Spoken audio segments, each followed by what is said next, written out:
Profesi Anda apa ya? Oh, kalau pagi, saya itu mencari nafkah dari mulut saya sendiri. Dan saya yakin yang namanya rezeki itu Mbak Kristi nggak akan kemana-mana kalau itu miliknya. Udah deh, ini sama aja kayak kita nih. Bisa Mbak Kristi ada di sini, saya ada di sini. Terus ya Mbak, yang paling asik tuh kemanapun kita pergi, di daerah dimanapun di Indonesia, bahkan di luar negeri,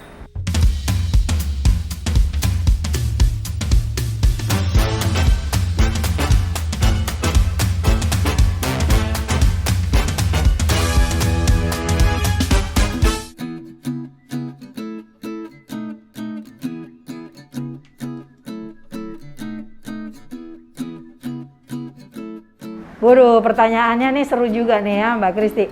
Jadi gini, memang saya lihat ya trending ke sini nih, kelihatannya para dokter gigi nggak terlalu nyari menjadi profesinya menjadi seorang dosen gitu. Tapi masih ada loh yang masih dedikasi gitu.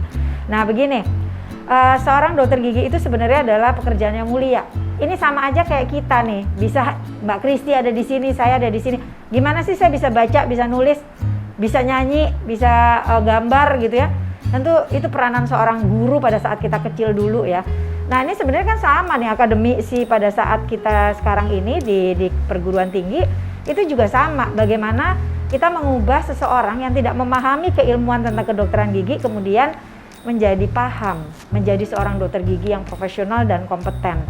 Nah jadi saya rasa semua agama juga mengajarkan bahwa apabila kita melakukan memandaikan seseorang yang menjadi baik dari negatif menjadi positif, itu tentu akan menjadikan simpanan buat kita di surga nanti gitu. Nah memang sih kayaknya apa sih gitu ya, kayaknya jadi dosen nggak top banget, tapi saya selalu bilang gini, profesi Anda apa ya? Oh kalau pagi saya itu mencari nafkah dari mulut saya sendiri. Tapi kalau sore hari saya cari nafkah dari mulutnya orang lain. Keren kan? Jadi saya punya profesinya banyak banget gitu ya. Nah itulah seorang akademisi, dan saya pikir ada positifnya loh Mbak. Kita fleksibel karena kita kan tim teaching ya. Jadi kalau misalnya gini nih, anak saya sakit gitu kan, terus gini, boleh nggak sih tolong di backup? Enak aja deh pokoknya tuh sebenarnya jadi dosen tuh oke gitu. Kita bisa flexible time.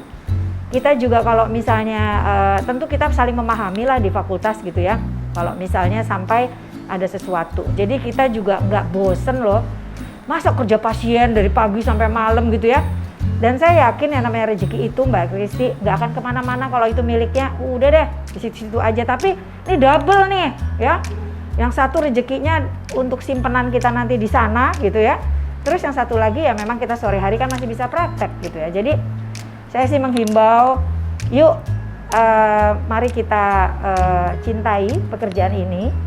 Dan insya Allah sampai menutup mata saya akan terus bangga menjadi seorang akademisi. Terus ya Mbak, yang paling asik tuh kemanapun kita pergi, di daerah dimanapun di Indonesia, bahkan di luar negeri, itu banyak murid-murid kita atau mantan mahasiswa kita. Dan itu ya ampun masih aja ingat kita gitu. Dan itu tuh makanya kita kalau jadi akademisi mesti baik hati.